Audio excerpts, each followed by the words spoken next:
So I'm Mark Gourley. I'm a rheumatologist. I was in practice at the National Institutes of Health. I retired last July, and I'm retiring those golden years, just like you all are too. Aren't they a lot of fun? I wish life would have turned out a little different, but you know, we get dealt these cards, and I'm glad that you're all playing the deck the best we can. And one of the things I'll tell you right now is you want to know as much as you can about what you have, because knowledge is power. And if you have power, you can deal with things a lot easier, and I think we'll all do better in the end too. So I am not doing the best, and I'm not going to stand up. I'm going to sit here with your permission, and I'll use the handheld microphone. And we're here to talk about the environment. And I labeled this the environment, the influence in autoimmune disease. And if I was going to talk about just myositis, we'd be done in 3 minutes, because there ain't much out there. And there's not a whole lot out there for most diseases when we study the environment. Now, I worked for several years with Fred Miller and Lisa Ryder, who a lot of you people may know because they helped form this organization. And our task was to examine environmental causes for autoimmune diseases. So there was a person who I just met who participated in one of our studies. Where did he go? There, Tom. So did I enroll you, or who enrolled you into the study? Dr. Miller did. Dr. Miller did? Yeah. And how many years ago was that? I think 2 years ago. 2 years ago, yeah, because I left his group in 2007, and they were short a person. I was with them for 6 years, and then I became the director of training at the National Institutes of Health for rheumatologists. So one of the things that a rheumatologist should know is about myositis. You think that's a good thing? Darn right it's a good thing, because we want our doctors to know how to take care of myositis. And we want them to know how to take care of them effectively, efficiently, and not hurting them. And one of the things we do at the NIH is we see people from all around the world. And you should know about the resources at the National Institutes of Health. So there's always a lot of people who feel that they're not getting the answers, or they're looking for someone with expertise that they just can't find.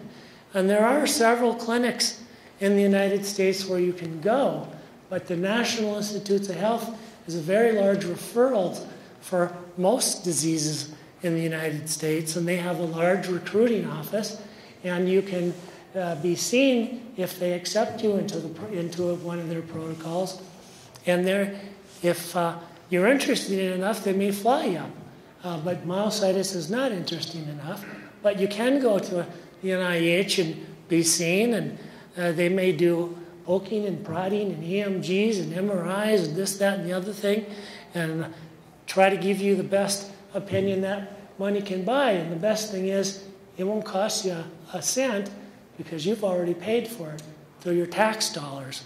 So I'm a firm believer that the National Institutes of Health is one of the best ways to support the government, and that for every $1 that goes to the National Institutes of Health, in return, they think in health causing, health savings, and effectiveness, we get about $10 in return. So it's a good investment. And because of the NIH, I think we have advanced in a lot of different ways. And myself, I'm a patient at the NIH. So I bring that up because a lot of people don't know about the NIH, and you should. Now with that, I have about 25 slides. We have an hour to talk, and so there's time for questions. So if you have a question, please raise your hand, and someone will come by with a microphone so we all can hear you and ask the question. And I'll do my best to answer, although there's a lot of things that we don't know.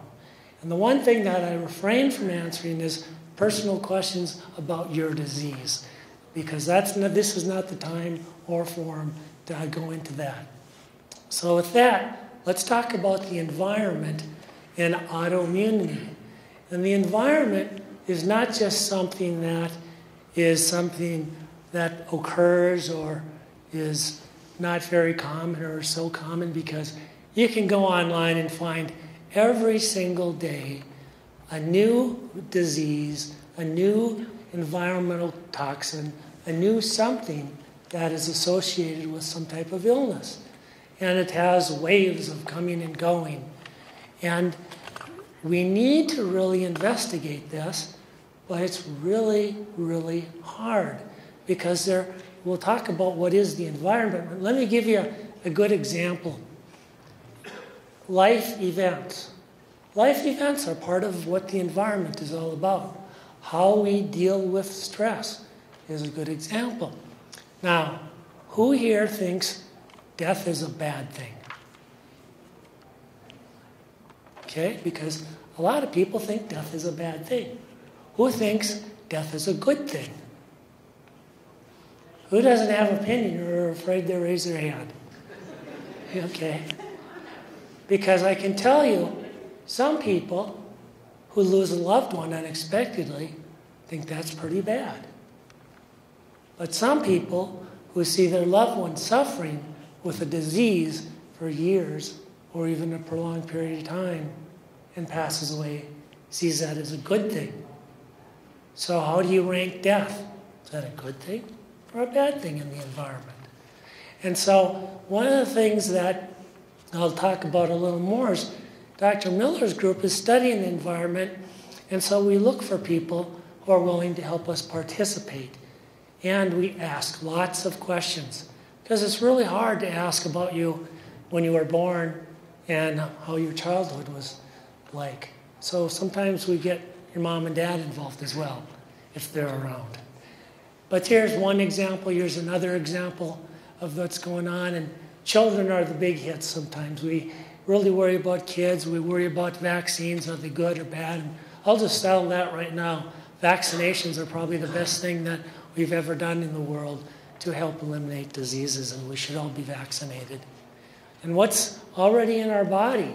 You know, there's a lot of stuff in our body that we don't know about, but it's out there. We have no control over it. And one of the big things we're talking about autoimmune diseases 10 years ago was estrogens. Estrogens are all over. They give estrogens to cows. They give estrogens to animals to help them develop more quickly so that we can get the beef more quickly when they take them to slaughter. And so we eat that meat. And so whatever the cows eat, we eat. Whatever they spray on on plants, we probably eat that as well. So we wonder and want to make sure that all that stuff is safe. And even though we've studied things for years and years and years, all of a sudden, a decade later, we find, oh boy, this is all wrong, this is terrible, we shouldn't have done that. Well, science advances, and the passage of time is probably one of the greatest things we have to study. So let me tell you what I know about the causes of the environment and causing autoimmunity, which myositis is one of them. And this is it. This is all I know about it. Somehow, and you'll ask your doctor, well, how did I get this disease? And the doctor will say, well, there's something about your genetic makeup and something about the environment that you live in. Somehow it came together and you got myositis. Anybody heard that story? I tell that one all the time. I don't know what caused myositis. Does anybody here know what causes myositis? How many PM patients do we have? How many DM patients do we have? How many IBM patients do we have? How many unclassified patients do we have? How many healthcare providers do we have? How many spouses do we have? Yeah. So you're living with the same thing that all the patients are living with, right? And sometimes patients get tired, they get hungry, they get angry, they get frustrated. Who do they take it on? They take it on you. So we appreciate our healthcare providers. Let them know. So let's launch into this thing called the environment a little more and see if we can dissect a little bit. So first thing I want to do is kind of define it, because I'm a researcher, I'm a scientist, and when you talk about the environment, you want to know, well, what do you mean environment? Environment means a lot of things to me. Well, you can divide things into things you control and things you can't control. And the macro environment are all the things you can't control. You can't control like how polluted the atmosphere is. Yeah, I guess you could if you want to move from New York to someplace that's out where there's a very rural area and things not around. But in general, what's out there up in the air and in the sky and in the soil can be found in almost all places. And the water that we drink, unless we go to bottled water or we filter our own water, that's another source of whatever's there we get in our body. So we want to make sure that's a good thing rather than a bad thing we put in. But what can we control? Well, we can control where we live. We can control how we deal with stress. I mean, who here gets really stressed out when things don't work their way? I do. Is that a good thing for us? Probably not. Makes our blood pressure go up, makes us get angry at things, and makes us snap, and makes us an unfriendly person. It's probably not the best thing for disease. How about the food we eat? You know, should we be eating a lot of trans fat, and lots of fats that aren't make us gain weight, and lots of things that aren't substantial good nutrition for us? Or should we try to stick with things that provide the essentials and the vitamins that we need? So diet's something we clearly can control. In our workplace, would you rather work in a place that the air is filled with silica, or would you rather work in a place where you have clean air to breathe? So there are people who work in the construction, cement industry that are breathing all these really bad things that we know cause problems. So there's the macro environment and the micro environment. So immune-mediated diseases are those diseases in which the immune system has kind of gone haywire, and myositis is one of the diseases where our immune system is doing something we don't want it to. Because our immune system, we really think should be protecting us. And in some cases, it's really hurting us. And in some of us, our immune system is looking at our muscle, and what's it doing? It's attacking it. It's destroying it. It's causing inflammation. It's causing the cells to die, and it's causing it to turn to fat. And that makes us weak, and it makes us not walk, breathe, eat very well. And there are hundreds of these different types of diseases. In fact, we know what cancer is. We know what heart disease is. But a lot of us don't know what autoimmune disease is. And autoimmune disease is the third most common disease out there, category of disease, and it's becoming more common. So while we're solving issues with cancer, and you know, I talk about we all want to have hope for our disease. We all want to know that there's a chance I can get better. I'll tell you right now that your hope for muscle disease, I think, is as good as I've ever seen it in my lifetime. And the chance that people are manipulating how the immune system works, manipulating genes that are involved, and learning how to make muscle grow and to make it stop growing. So there is a lot of hope. And I had really good news 2 days ago in the fact that the FDA approved a drug which might be very helpful. My immune system isn't recognizing part of my body itself, and so it's letting it grow, la-di-da-di-da, and on and on. Well, it's not a good thing because it's killing my vital organs. But now, what they want to do with this new drug is they want to turn my immune system on, and they want to get it really, really angry. They want to get it so angry is that anything that doesn't look 100% like Dr. Gourley, it'll kill it. And so what's one of the consequences of this new drug? Autoimmune disease. So it can trigger the immune system to recognize things that we don't want it to turn on. So there's high rates of chronic illness and death from these diseases, and it costs a lot of money. And we really don't know what's going on to cause it, and we knew that the genetic component is important, and we know that the environment is important. And just some types of diseases that where the immune system's involved, you should know about it, is who has allergies. Because that's a direct response of the immune system. Or if we take some drugs, the drugs actually cause a disease. And one of the diseases that I've studied for years is lupus. And we know that there are certain drugs that women can take that make the disease work. worse and can cause the disease.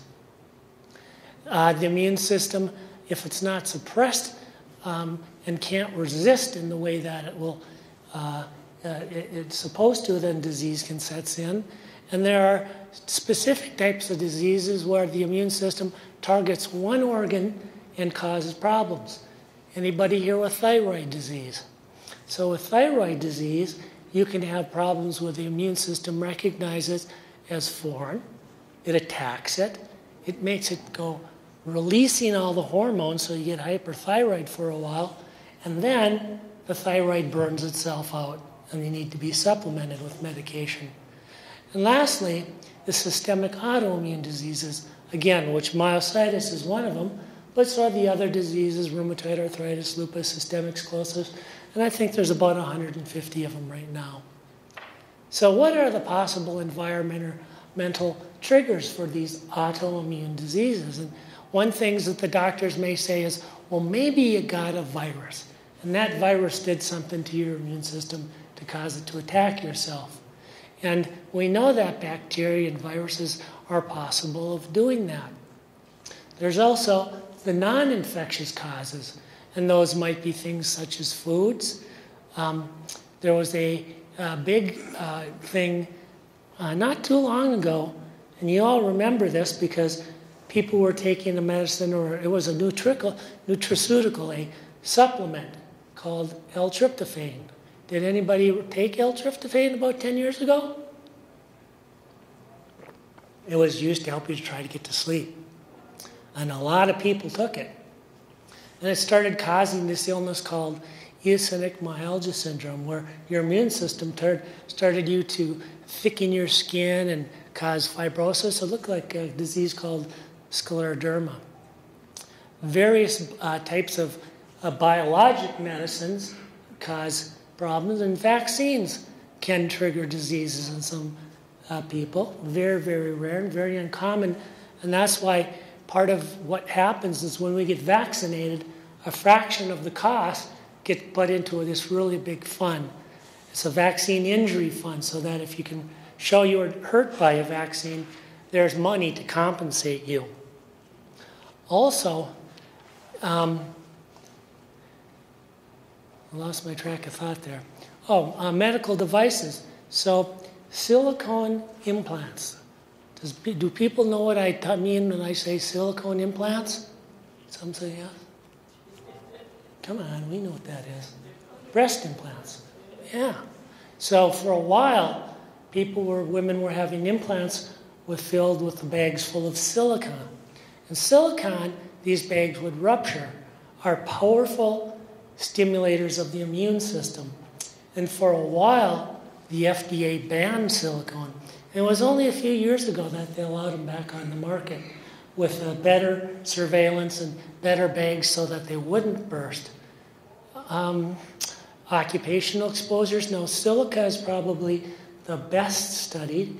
That relates to home construction, cement products, bricks, things like that. Every day we get exposed to a little bit of it. That's been very well studied, and we'll talk a little bit more about that. And there's other things that we need to worry about. And people with DM, raise your hand. Okay, I'll have to look at your skin to see if you're wearing, what are you supposed to be wearing? Sunblock, yep. So your faces should kind of be what? Pale. They should be kind of be whitish. Why? Because sunblock is titanium oxide. You know the people with their noses that are red or white on the beach? That's titanium oxide. And so then the sunblocks block sun. They don't let anything through. So you really should be kind of pasty white. But we really don't use that the way that we should because it's really not that attractive. And I should be using it too, and I was in the sun. Now my face is all red. So it's important for us to watch the amount of sun exposure we get. Ultraviolet B, B stands for bad. Here's an example of classic arthritis in goats. Probably don't have goats, but sometimes it's really good that researchers study animals. And so this goat can get a virus, and this virus causes classic arthritis in it. here's another disease called fifth disease. Has anybody ever had a child with fifth disease? Because it's actually quite common where young children get this red, they would call it a slap cheek sign. And they get aches and pains and their joints swell up. They feel miserable. Looks like just like juvenile rheumatoid arthritis. But it's caused by parvovirus. Parvovirus B19 specifically. So that's a good example of a virus causing arthritis in young children. But that also can be given to the adults as well. That's one of the things we check when we see a new patient with new onset arthritis. And here's the graph that shows what's happening with some infections and what's happening with autoimmunity. And I think it really is an important point to show that this is the percentage or the incidence of the disease, how many new cases are there. And this is the time over the last 50 years. Rheumatic fever, measles, mumps, hepatitis A, tuberculosis. They're all on the decline. We have better control of these diseases. We have better therapy for the diseases. We vaccinate for the diseases. And look how well we do with them. We've done very, very well. There's still room to go, but on a whole, it looks good, doesn't it? But look what's happening with autoimmune diseases. Multiple sclerosis, Crohn's disease, type 1 diabetes, and asthma. And a lot of those are attributed to things in the environment. Environmental exposures of things people breathe, specifically in the newborn, that's triggering reactive airway disease or asthma. So while we're doing really well in one sense, we're not doing well in another sense. A good example of how diseases can be helpful for us is polio. Polio, remember, a long time ago, was a disease of the wealthy, not of the common. Because in the commonplace people in the United Kingdom, they shared the virus. The kids got a little bit sick, but enough for their immune system to protect them. Where the wealthy didn't get exposed to it and didn't pass the virus along. And when they did get it, they got very sick. So here's an example of how bacteria and viruses can be helpful. So if you can actually take mice, and you take mommy when she's pregnant and raise her in a very clean environment, as clean as possible. And when the babies are ready to be born, you take the babies by cesarean section, and you put the babies in a completely germ-free environment. So those babies don't get exposed to any viruses, any bacteria, as germ-free as humanly possible that we can do that. And here, these are the conventional bred mice. And this is in a mouse system where they get diabetes. And in a normal situation, the onset of diabetes is somewhere around 20%. After about 40 weeks, almost half of the mice will have diabetes. But if we take those mice and they're not exposed to any bacteria or viruses, look what happens. By 40 weeks, almost 3 in 4 mice will have diabetes. So while some bacteria and viruses may hurt us, there are a lot of bacteria and viruses that help us. And if we can form an appropriate response to that, then our bodies are okay. What we're learning now is there's a very important virus out in the world right now in Africa that we don't want to get. But if we survive it, we're probably immune to it. Anybody guess which one I'm talking about? Ebola virus. Yep. So this is not something of old. This is happening right now. Xenobiotics is another word that I want you to use because we all go to cocktail parties and we all want to impress our friends. And you probably want a word, well, oh, look at it. I wonder what kind of xenobiotics are in their food.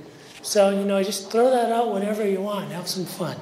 People can look at you strange. Well, these are chemicals that are found in the environment that are not produced by the human body, but we add them. And if you take any soda and look at it, there's an awful lot of xenobiotics in there to help keep with the fizz, with the preservatives, and all of the things. So hopefully those don't hurt us, but they potentially could too. And so xenobiotics can influence the immune system. And there are some of these xenobiotics, or these chemicals, that cause antibodies to be formed. Well, that tells me that xenobiotic, that chemical, is doing something we probably don't want it to do in our body. It's making our immune system think about it, and it'd be best not to think about it. And here are some animal models in which the chemicals cause disease that look like autoimmune disease. So mercury is there. So who has mercury thermometers at home? 1, 2, 3. So a few of us. Do we want them at home? No. You know how that mercury was so cool to play with when we were kids? Man, I love playing with it. That was the neatest stuff there was. But it's highly neurotoxic. So we don't want that around.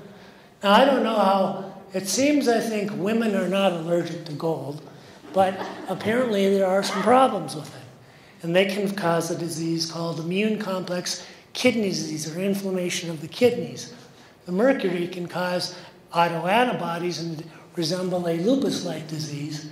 Penicillamine is a drug that actually we use to treat some autoimmune disease, and that can cause an illness called myasthenia gravis, where the immune system is causing some antibodies that will cause her muscles to get weak. And then there's procainamide.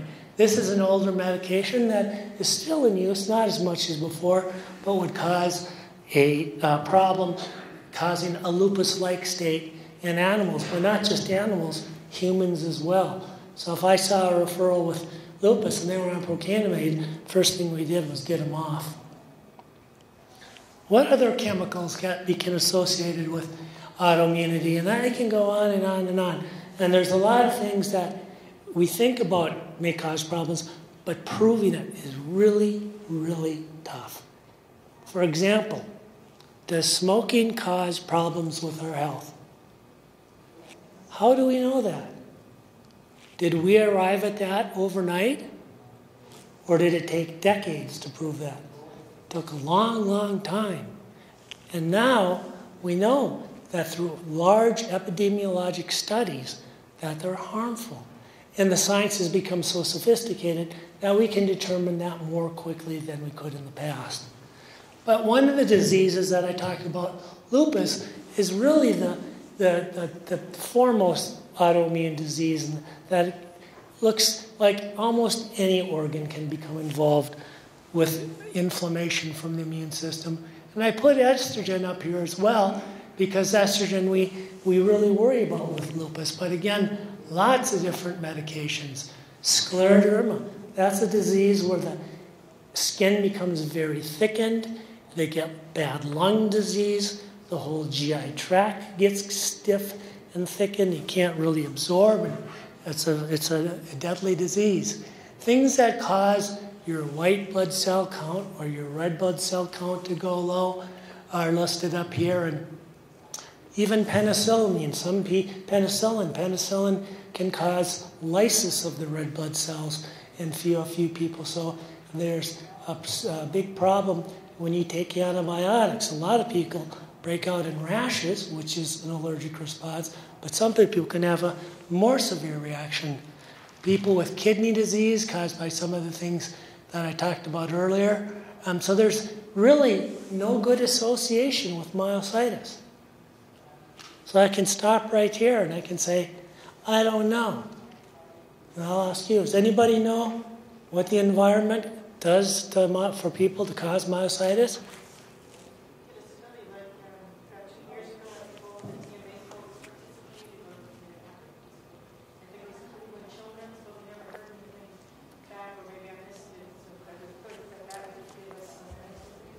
It would be nice that wherever the study was done looking specifically in children, and I might show some that but really, there's nothing that's hard and held. But for sure we know the sun, ultraviolet B light, will worsen your disease, specifically dermatomyositis. But even with polymyositis, it can worsen your disease. So trust me on the sunblock. I think there's a song about that. Now, clearly genes are very, very important. And I put this slide up because I know that you are all really interested in the genetics. And we can go through each gene one by one. Okay, does that sound like a good thing? Anybody any questions about this one? So these are our genes. So my first question is this the genes, the genotype, is this from a boy or a girl? XY. It's a boy. What would a girl be? XX. Yep. So some diseases actually can be found on these chromosomes, and it tracks well. It makes it easy if something is just found in men or just found in women. So when you do the genetic studies, that's a big clue where you can find the gene. But here are listings of gene number 1 all the way through 22. Remember, we have pairs of these. And these are various types of autoimmune disease. Multiple sclerosis, Crohn's disease, psoriatic arthritis or psoriasis, ankylosing spondylitis, insulin-dependent diabetes. And we have animal models for that. And they find that certain genes can be found to have something in that region on that chromosome to be important to that disease. So that's kind of a hot area in science, is we want to know what genes are important. And the way that we do this is something through a gene-wide association study called a GWAS. And that's one of the things they want to do in myositis. So they are trying to get enough samples to do it. The higher the number of samples, the better your results will be. If you have 1 million, that's great. But 15 years ago, it cost $1 million to sequence one person. It's too expensive. Now to do it for one person, probably get it down to like $500 or $1,000. It's come way down in cost. But you still want thousands of people. And I think the numbers with myositis we're under 2,000 right now.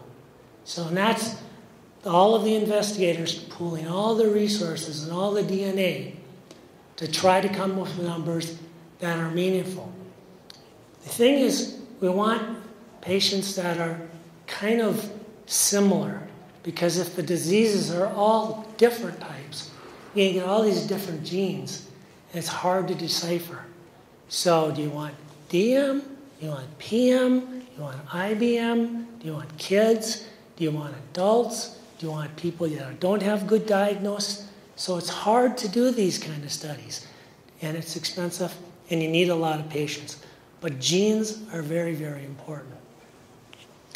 So what is some of the evidence that the environment does it? So what are some of the rules that you look for? Is that really important in the disease? And one is, well, if you take identical twins, so maternal identical twins, those twins have the exact same genes, right?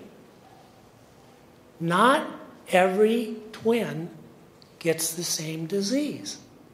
So for example, with lupus, maybe about 1 in 4 twins, you can have one twin that has lupus and the other one doesn't.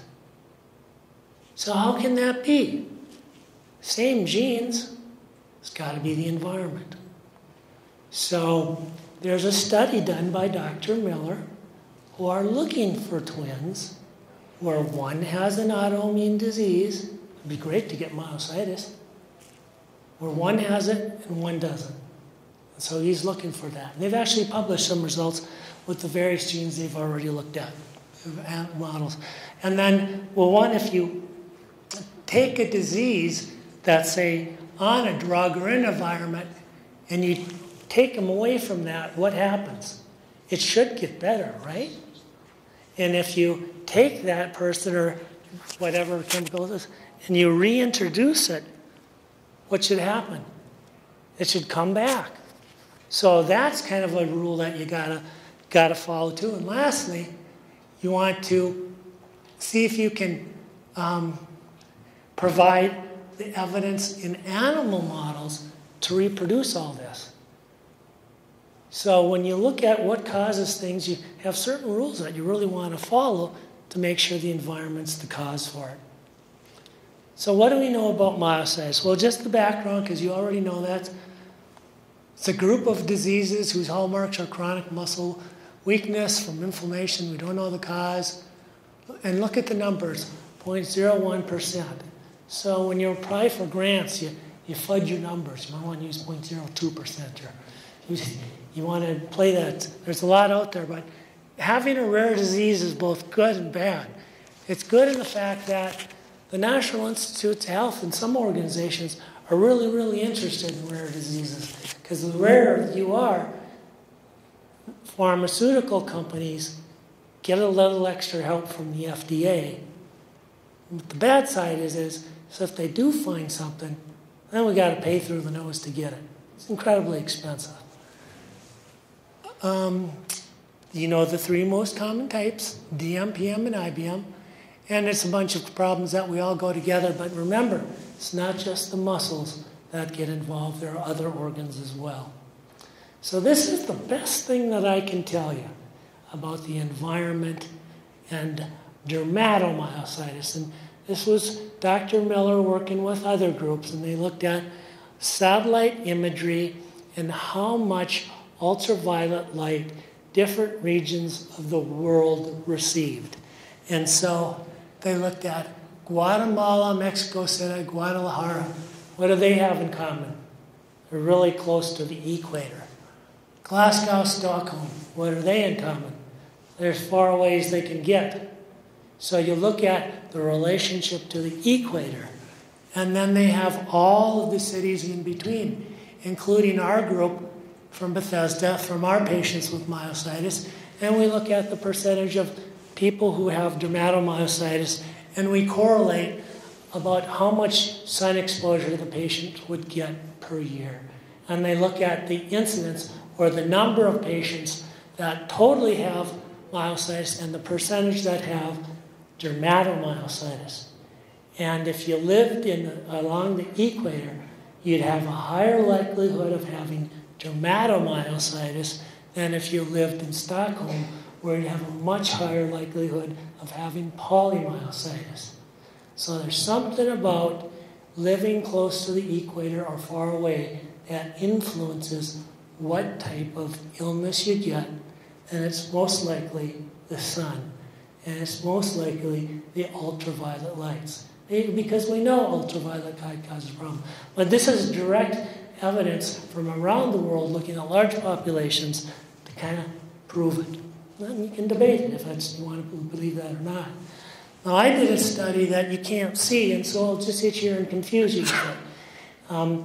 But essentially what we did is I went through the world's literature, and I found all the studies that a group of us thought were reasonable studies. That means the studies had a large enough sample population of patients that had a control group. And control groups are incredibly important. So if you want to look at studies, and the first thing you should always ask yourself is, what was the control group that they used? Because I can say, well, that cup of coffee causes myositis. You say, how do you know? I said, do you have myositis? Yeah. You drink that coffee? Yeah. Am I wrong? Well, what about that person? You drinking that coffee? Yeah. You have myositis? No. The control group doesn't get it. So it's a little more complicated. So I looked at the largest studies, well-controlled studies that we felt were of quality. And we looked for exposures. So this is silica, this is pesticides, solvents, mineral oil, mercury, and fumes. And why did we pick that? Because basically those were the studies that had the best data. There isn't studies out there with mercury or gold or anything that looked at autoimmune diseases. So there are huge, huge holes in our knowledge of autoimmunity and environment. We have to do better. And that's why at the NIH, the National Institute of Environmental Health Sciences exists. And so if I was the director of NIEHS, where would I want to put the majority of my funding? Would I want to put it into common diseases or rare diseases? No opinions? And then you get the job done. You really want to go after common diseases because those affect the majority. Are you going to go after kidney cancer or breast cancer? Breast cancer. And so recruiting patients is really hard for these studies. And we've been recruiting patients for Dr. Miller's study for more than a decade. And we don't have that many patients. But on one day, there's a study that looks for siblings where one woman has breast cancer and the other one doesn't. And in one day, they had over 10,000 people enroll because the study was put on a television show. Anybody know what show that might have been? Oprah. Yep, bingo. So if you get on Oprah, you're gold. So we got to fight to get our studies on Oprah or whatever the big shows are that are out there. So it's also good to have people in celebrities or well-established places because you can get a disease and Joe Schmo can't really do that much. But, Angelina Jolie can do a lot. But we continue to fight and we continue to try because you got to crawl before you walk, before you run. And this group with TMA has advanced so much because of each person here. So let's continue that fight, and I thank you for that. So let's look at silica. And you can see that silica has been the best study because there are the most number of diseases studied. And this is rheumatoid arthritis, lupus, systemic sclerosis, blood vessel disease called vasculitis or ANCA, and there's 4 vasculitis, 3 systemic sclerosis or Sjogren's, 2 lupus, and 2 rheumatoid arthritis. And these were studies that were done all around the world. And I look at what's called the odds ratio or the relative risk. And the odds ratio or relative risk is really something like it's gambling. So you're all going out there to play poker, right? And you want to know, well, what are my odds of actually winning? Well, the odds are against you, right? If they're for the house, that's how the house makes money. But if you're lucky, you can win it big and you better walk away because the odds are that you're going to lose it. So we look at the odds. And the odds, basically, if the odds are 50-50, it's 1. If the odds to the player are better than the house's, it's less than 1. If the odds are better for the house, then it's greater than 1. And generally, when you look at scientific studies, you want to know what the odds ratio relative risk is. Plus, you want to know how good is that number.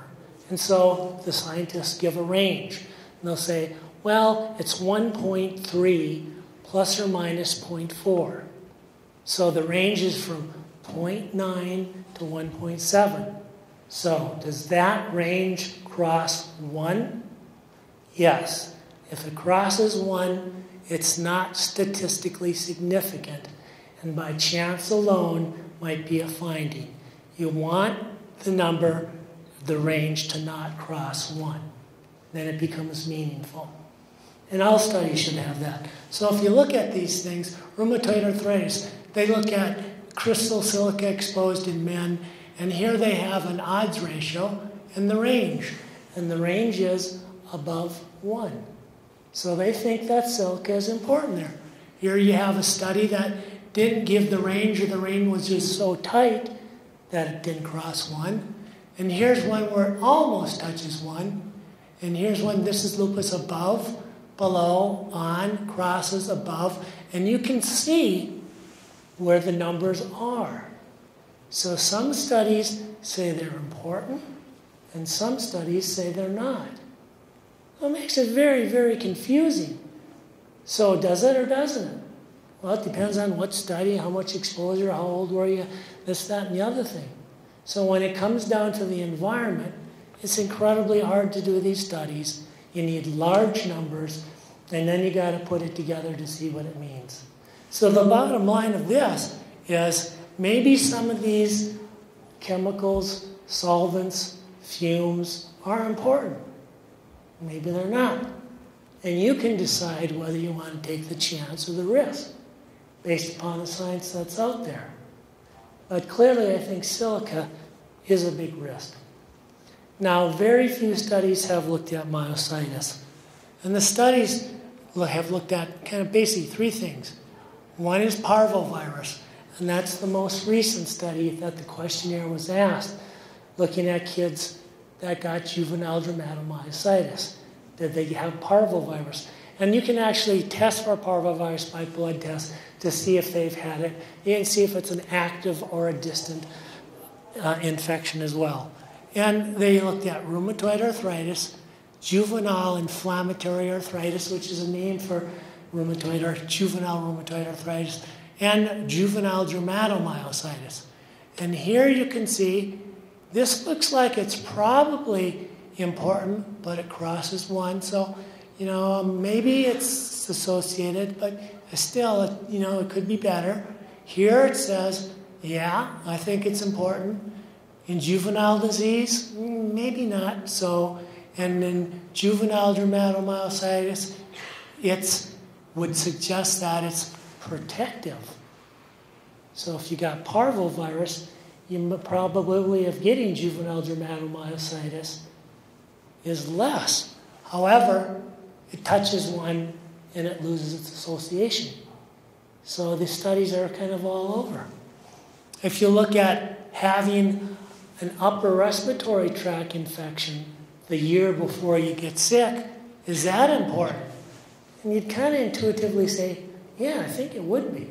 All right, so let's do the study. They asked questionnaire, and they asked the siblings in the family if they got sick, did they get the disease? So they did have a control, and they found that actually those who got sick had a less likelihood of getting illness.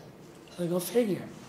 And then lastly, streptococci. So strep infections can be on the skin. Strep pneumonia cause bad pneumonia. So strep infections, very common, see it a lot. Can that cause childhood myositis? And look at that. That suggests that maybe it does. So maybe we should be careful with skin contamination, washing our hands, keeping the kids clean, impetigo and things such as that are kind of staph infections, but can be associated with strep as well. So we wonder if streptococci could be important with this disease. And people with sore throats, they generally do, what do? They do a strep culture. So they're looking if they've had strep infections to cause the disease. So that's as good as it gets with myositis. There are other things to remember. And I've talked to you about the sun and ultraviolet rays. I've talked about, Mom was right. Eat right, sleep right, exercise. Don't do everything in excessive. Take it in moderation. So don't worry about things as much as we should. Use your medications correctly. With myositis, one of the best cases I ever saw was a muscle builder. This guy was built like the Hulk. He had the most beautiful girlfriend I've ever seen. And what was the picture that they had of the both of them? He's flexing, where's she? Sitting on his shoulder, right? A classic pose. And now he's up in a bed in the NIH. He can hardly move.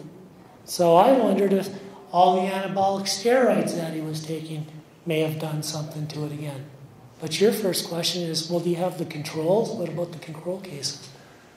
Diet, when we think about the things we eat, and other traumatic events, deaths, births, accidents, illnesses. Do those influence disease? Don't too little in excess. Remember, take care of ourselves. Moderation. Eat right, sleep right, exercise. Do things in moderation. So what can we do to limit our exposures to all these things like that? And I can't tell you the right thing to do, because how do you not stress? If you can't sleep, what do? You start taking pills for it? If you can't eat because you can't swallow well, what do? And my advice is, do the best you can. If a doctor takes you and puts you on medications, take them. If you don't want to take them, don't tell the doctor you're not you're not taking them. I mean, tell the doctor the truth. Say, I don't want to take them. Why? Because I'm worried about side effects. Okay? If the doctor thinks you're taking them and you're not getting better, what's he going to do? He's going to increase the dose. Well, that's no good. And the best thing that I can give you is sunblock, sunblock, sunblock.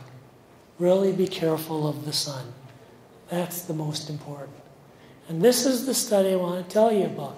So we studied the environment's influence on 4 diseases: rheumatoid arthritis, lupus, scleroderma, and myositis. Both children and adults are welcome into this study. And they look for things like genes. They look at how the genes interact. They ask, Tom, how many questions did we ask you? I don't know, went on for about 4 hours. So 4 hours to fill out, probably 1,000 questions. Yeah. And we follow you. We follow you for 5 years.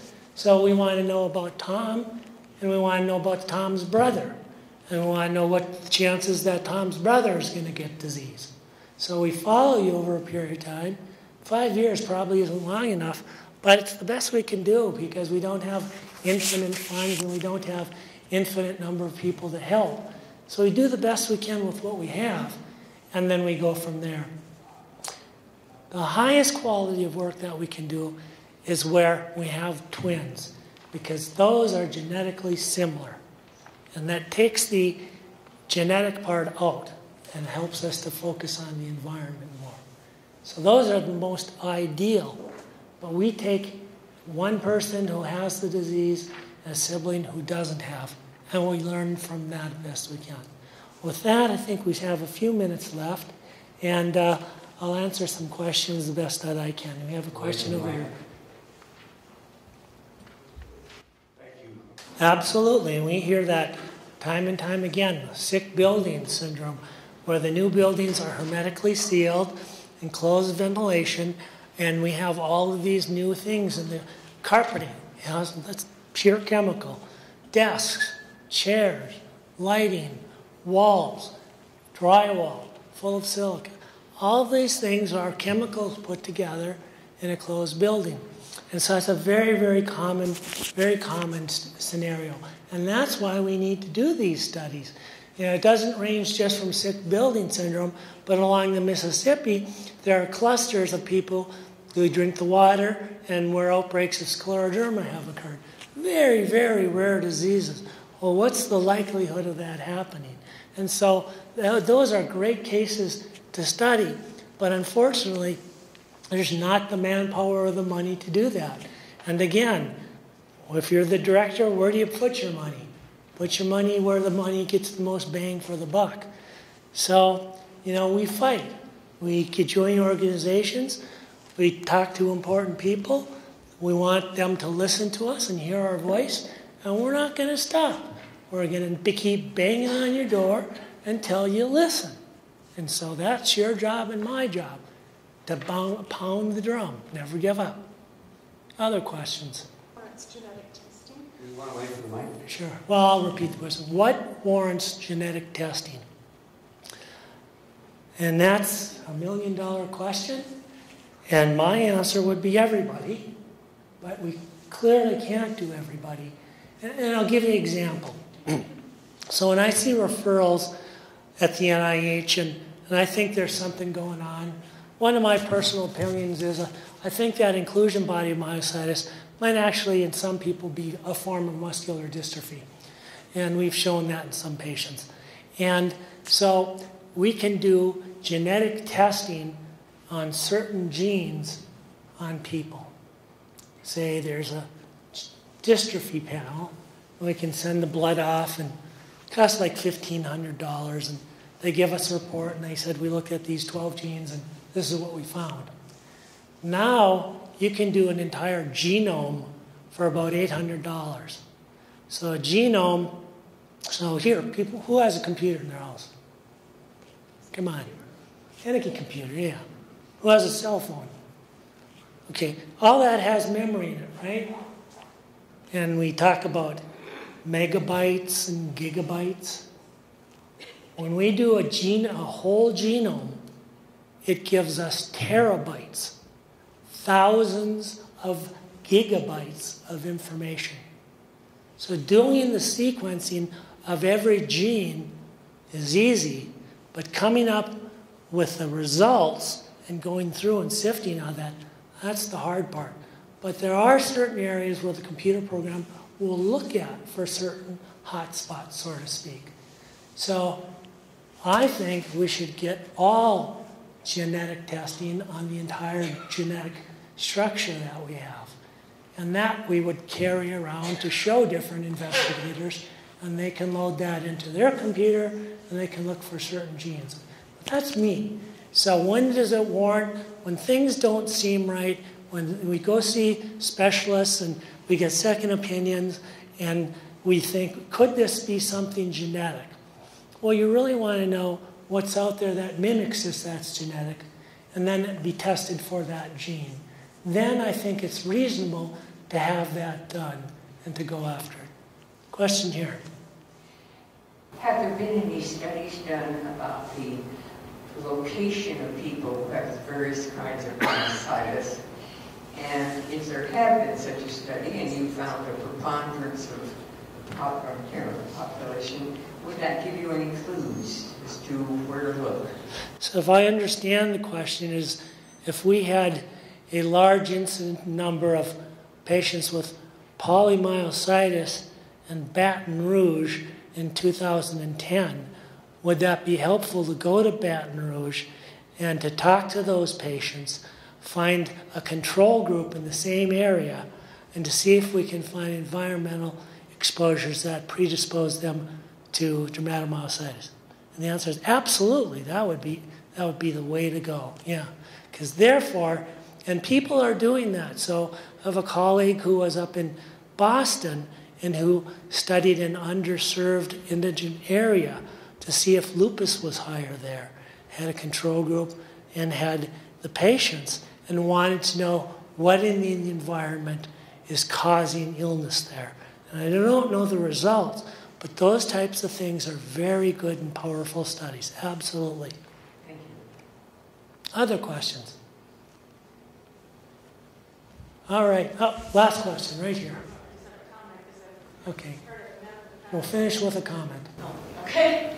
That have the group, I don't know whether TMA or NIH, John Hopkins someplace, but the use of just graduate students that are looking for research programs, looking at the trends. I'm hearing that, we need to find if this is a trend with the bad building syndrome, a trend with some of these exposures, but that wouldn't take as much of the medical research folks' time other than monitoring. But it seems like there's graduate students that are always looking for projects, and this seems like it's not very costly, and that would be a use of some time.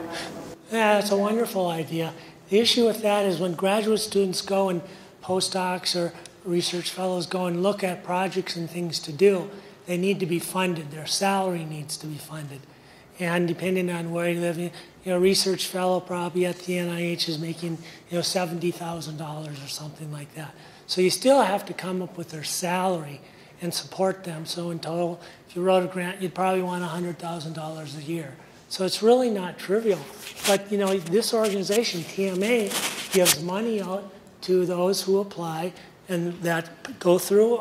So we just went through a bunch of grants. We peer review them, and we rank them to see, do they stand the grandma test, or do they stand the strength, the weaknesses, can this be done in a timely fashion, stuff like that. And then we give out an award. It might be hundreds of thousands of dollars for someone to go ahead and do the research study. Now, the thing is, we'll never have enough money. And, that's why TMA is always banging on the door and doing whatever they can to raise money, because it's your money. And if we don't support it, we look to the government doesn't have enough money, and they're going to support breast cancer more than they're going to do myositis, unless we have a senator whose loved one gets myositis, and all of a sudden we probably get a big kick in it right there. So it requires your help, you and me, need to help our organization become strong. And the way it becomes strong is through money and talking to people, knocking on doors, and we need to let the world know who we are, and we need help. Time for one more? Sure. My family primarily grew up in the Central Valley, Modesto, Merced area, a lot of agriculture there. And I grew up in the Monterey area, around Salinas. Is there any studies being done on autoimmune diseases on field workers and their families possibly, where, you know, I remember driving by miles of strawberry fields, and all of the neighborhoods were to the east of these fields where the wind was blowing, and they had a row of oleander about 10 feet high. Maybe they were trying to protect folks. But, any studies on autoimmune? Yeah, so looking for autoimmune diseases and pesticides, solvents, people working in the agricultural business. Yeah, those are underway and they're being done. But again, you wait for the published results and then you want to ask the questions. You really want to be tough on the study to make sure they did everything they've done correctly with the appropriate control group and look at all those things. But all those studies are being done. Now, I'm 56 years old and I think there's maybe one or two that are older than me. I grew up in North Dakota, and one of the best things that I loved about this was the summers, because what did we have in North Dakota? State bird is the mosquito. And what do we have drive up and down the streets in the evening? The mosquito truck spraying DDT. What would all the kids do? Run behind it. So, you know, at that time we thought it was safe, but then all the birds went away. So it probably wasn't the best thing for us to do. Things change, we get smarter. With that, I conclude. Thank you for your time and your good questions and listening, and enjoy the rest of the conference. Don't forget to